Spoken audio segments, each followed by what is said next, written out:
আয়ারল্যান্ডের সঙ্গে আমাদের টি-20 সিরিজ এই সময় আসলে আমাদের মূল ফোকাসটা মাঠে এবং খেলার মধ্যেই সীমাবদ্ধ থাকা উচিত।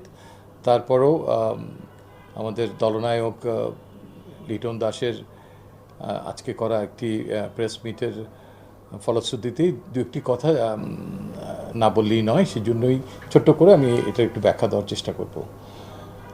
ইনফ্যাক্ট আয়ারল্যান্ডের সঙ্গে এই টি-20 দলটা ঘোষণা করার আগে আমরাও কোচ এবং ক্যাপ্টেনের সঙ্গে খুব সংক্ষিপ্ত একটা বৈঠক করেছি। শামীম হোসেন পাটোয়ারির কে নিয়ে দলনায়ক কতটুকু সন্তুষ্ট, তার কি ভাবনা এই আসন্ন স্কোয়াডে শামীমের অবস্থানকে ঘিরে, সেটা জানতে চাইলে ইয়েস, লিটন দাস কুমার তিনি নিজে বলেছেন যে তিনি শামীম হোসেন পাটোয়ারিকে দলে দেখতে চান, রাখতে চান আইরিশ টিমের এগেনস্টে।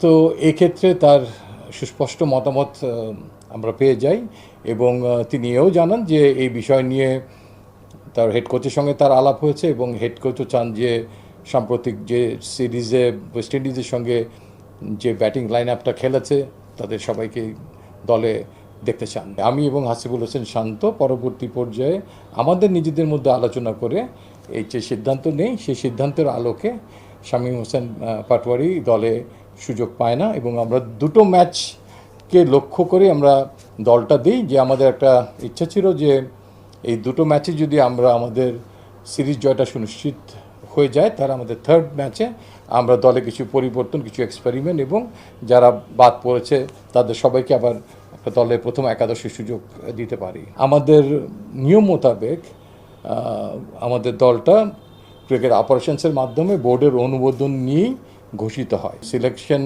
কমিটির একটা এখতিয়ার আছে।